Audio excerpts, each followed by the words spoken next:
Hello and welcome to this brand new feature from Mayhem Rockabilly Productions, where we put an artist in the spotlight where he or she talk about their life on the rockabilly scene. My first artist stepping forward, and I thank him greatly for it, being the guinea pig of this pilot episode. So if you enjoy this and it gets a good feedback, we'll be looking to approach other artists to do a similar sort of thing. When obviously lockdown's lifted, we will be doing it in person and hopefully incorporate like an acoustic set or something like that. But for the time being, I'd like to thank Collins-Nuttall for stepping forward and giving up his time to talk about his musical life and experiences. Obviously, he's well known as the bass player from Fever and also performing in the Sun Records, the concert, which was taking theatres by storm globally, both here in the UK as well. So massive thanks for Will for stepping forward for this, and I hope you enjoyed the interview. It was a privilege, for Will to step forward for this. I was bored during lockdown and I wanted to get back into music. Obviously, we were all missing it. It's a massive part of our lives, obviously gigging week in, week out, whether it's recording bands like I do or musicians that are playing. Obviously, I come across Will, a long time ago. I've seen him play for Fever. I've seen him play in the Sun Records concert in front of thousands of people. And I've seen him back Charlie Gracie, a rock and roll legend. So he was a perfect sort of example to step forward. He's done quite a lot in the music scene, so I'm extremely grateful for him. And here's what happened when I caught up with him just a few days ago. So first of all, Will, thanks for stepping forward for this. I appreciate you coming forward and helping me with this first pilot project. Hopefully people enjoy it. So how have you been? How's lockdown been for you? Yeah, how have things been? Been okay, not too bad considering everything, I suppose. Health-wise and whatever, just been getting on with things like everyone else, I suppose. Lockdown, just like everyone else really, just trying to get through it, and it's been very weird. So, nothing really there's much to say about that. Just looks like there's going to be light at the end of the tunnel, and yeah, I think it's been not too bad at all. Yeah, I believe hopefully now there is some light at the end of the tunnel, and hopefully from the summer onwards, we can get back to some sort of normality as the dates provided look that way. I mean, have you missed the rocking scene? Have you missed playing rocking music to people? Yeah, I think like most people, because it's in your blood. I've missed the rocking scene, basically going out, meeting people, just going out and dancing and having a drink with like-minded people, and definitely miss playing, without a doubt. I mean, the whole thing is something I've done since 1972, since I was 7 years, well, before that, I made my debut in my dad's band in 1972. I was 7 years old, so it's all I know, and it's been difficult. Yeah, it has been difficult not playing and not going out and seeing people and meeting people, and but like I said, we're gonna be back out there again and back playing again. That's the main thing. Obviously, Will, you are relaunching Fever, as you put on your Facebook post. Stream the other day, you did a live stream the other week, sorry, should I say. But what is your band history? Who are the best musicians? Who are the musicians that you've played with that you think, wow, these are the guys I'm really lucky to have played with, Like I said, the first thing I started out in was my dad's band, the Extons, in 1972, and played the drums from then onwards, and I took up the double bass in 1983, and then formed a band with my sister, my brother, and my brother-in-law called the Mystics, and we played through the 80s and into the 90s and whatever. And then I think that's when I formed. Formed Fever. About 20, must have been about good 20 years ago, I think now, with Fever. And the same thing. That was my band. I played in other bands, sort of, I suppose, sort of dipped in and whatever. and of note, I suppose, of bands that I played in, like Cody Lee and the Boogie Boys was one, Legal Tender. That was with Scott Elvis, and that was good, because same thing, great musicians and that, and I enjoyed that. And same thing like with Cody and that, it's just master musician, so when you're playing alongside that sort of quality, it's enjoyable. It's without a doubt very, very enjoyable. You can't go wrong. I enjoyed that unbelievably. So yeah, there's sort of bands that I've been in. Like I said, my own bands, founded bands really was the Extons and Mystics and Fever have been my bands. And Fever will definitely be the last one anyway. Favourite moment in musical career? For me personally, I think it was supporting the Jets and the Stargazers. I think we've done the Stargazers one at the Brentwood Centre. It was literally us and just the Stargazers, and that was something. The same thing.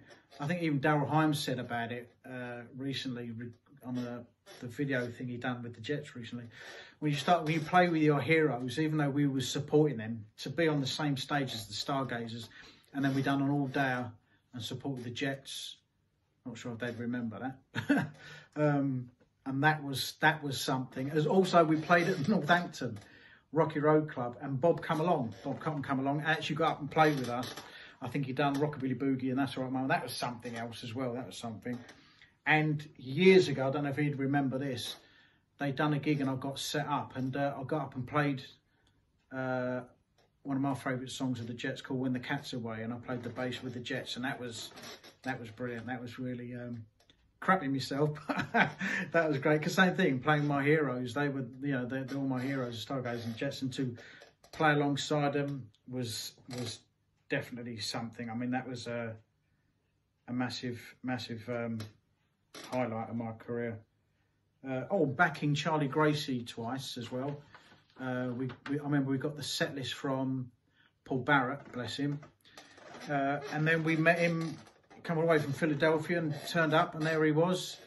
First time we met him, and we'd done 2 gigs with him at separate occasions, different years, and that was fantastic. That was brilliant to back Charlie Gracie. That was great. He was a fantastic man, and yeah, that was great. That was absolutely brilliant.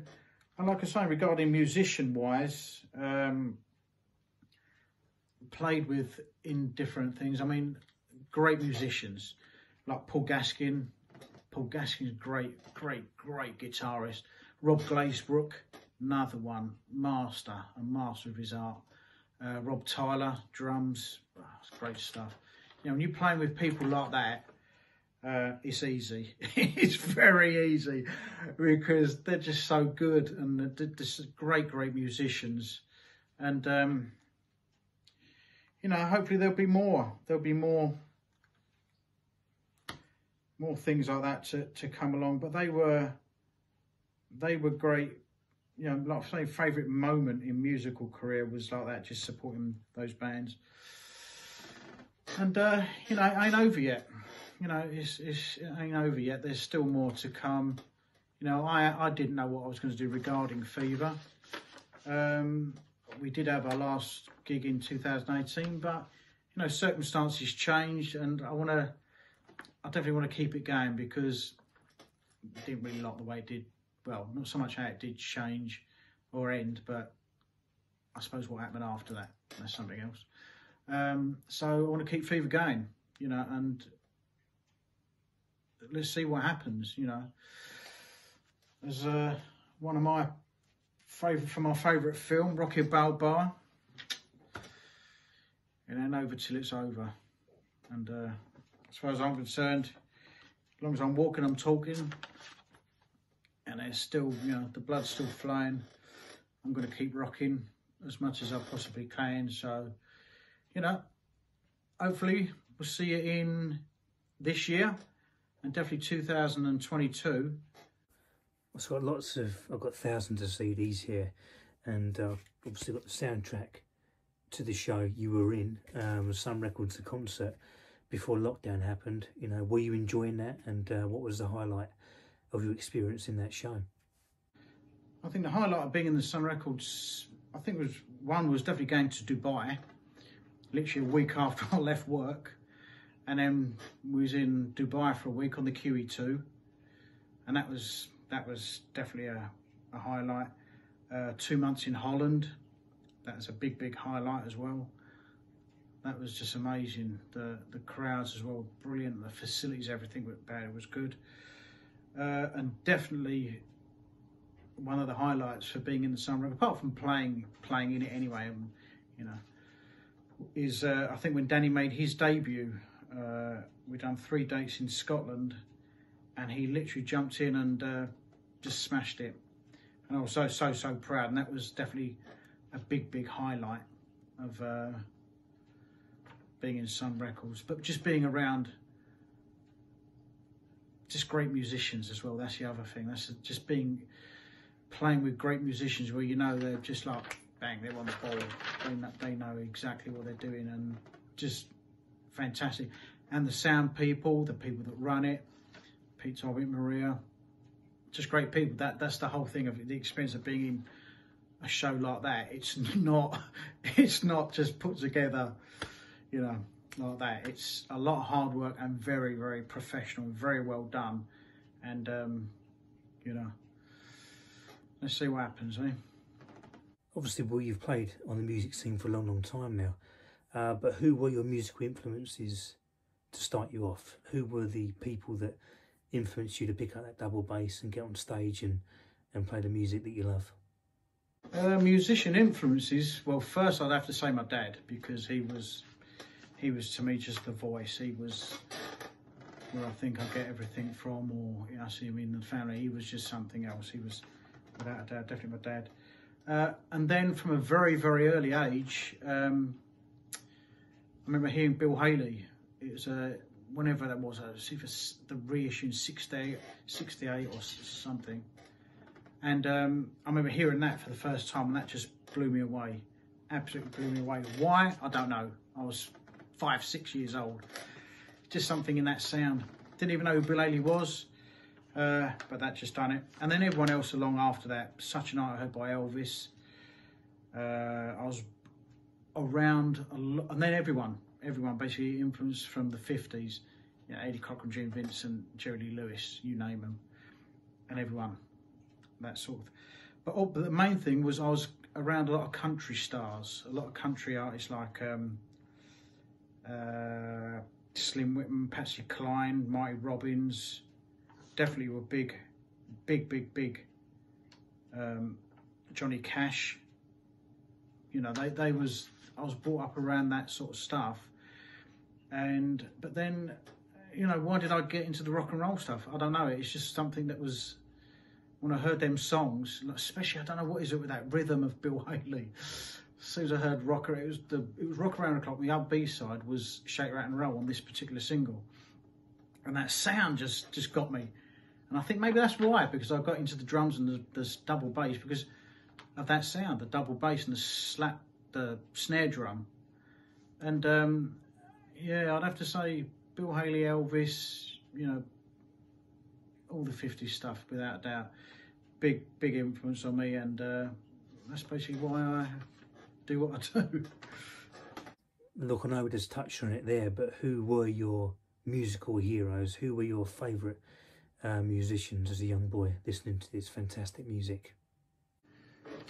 Favourite musicians? Well, like I said, regarding when I was growing up, the 50s artists and the country artists and the like, they was a big influence.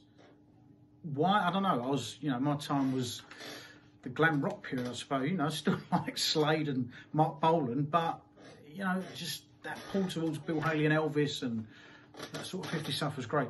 But then in the very early 80s, late 70s, early 80s, there was these bands come out, and all of a sudden it was, to me, the whole thing of what it must have been like in the 50s when these were our bands. Wow, these are our ones. And when I heard bands like Restless, the Shaking Pyramids, the Blue Cats, the Jets, the Stargazers, they were the ones that I just went, right there, that's cool. That they were, you know, same sort of age and whatever. And being 16, 17, 18 at that time, not all at the same time, obviously, but, you know, late 70s, early 79, 80, 81, 82, those bands were the top. They were, I mean, musician-wise, you can't beat them. There's nothing around to, I mean, like Restless and the Blue Cats, they just took it to a different thing. And although they did it differently, it was rockabilly. It was still the influence, but done their way. You know, like Cole Perkins said, I think he said it's a Stray Cats or something. You did what we did, but you're doing it your way. And that's bands like this, like Restless, Blue Cats, Shaking Pyramids. They just did it in a unique way that just captured everything for me. That they was the ones. And like I said, and then I remember seeing the Jets on top. I was working in a factory in Romford, an electrician, and I suddenly heard this jing jing jing jing jing. Yes Tonight, Josephine, and that is it. Straight down to Woolworths, bought that. Yes Tonight, Josephine, and I heard Groove Baby Groove, Stargazers, and well, just different class. They're just different class of bands. Those sort of bands, you know, they're just everything that I'd love to emulate. There's, to me, there's your yardstick sort of thing. Those bands, and I remember buying Skin 'Em Up by the Shaking Pyramids and Tennessee Rock and Roll.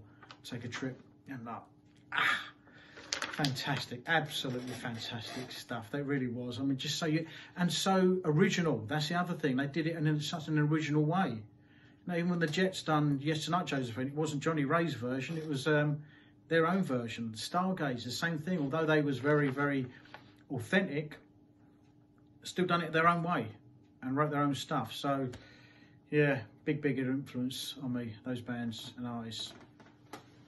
I know it's a tough one, Will. I know it's a question that everyone wants to know. Is it going to be okay from June the 21st? Can we get back to gigs? Can we get back to this? But, you know, what are your plans for the rest of 2021 and going into the new year next year? What are your ambitions as a musician and as a person? Plans for 2021-22? Who knows? Who knows, really? Definitely to further Fever now. I mean, that's one of my priorities, because apart from that, I have no indication of what else I'm going to be doing. So Fever is in my hand, my band. I've got two great musicians on board that come into my head when I was thinking of redoing Fever.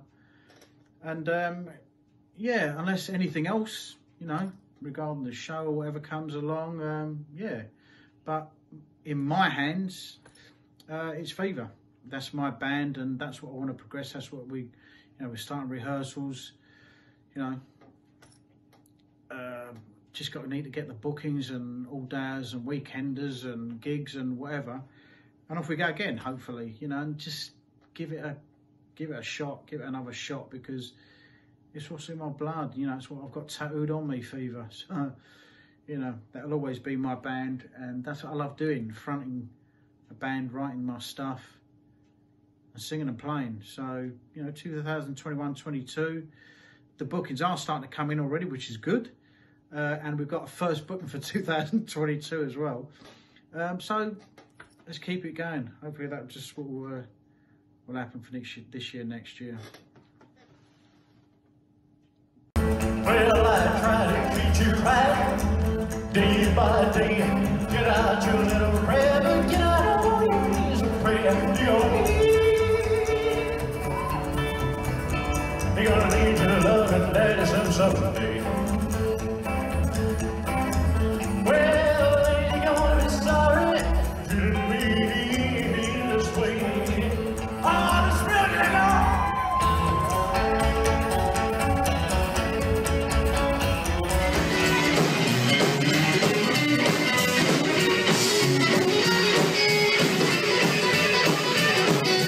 Cheer about, baby, cheer about, baby, cheer about, baby, cheer about,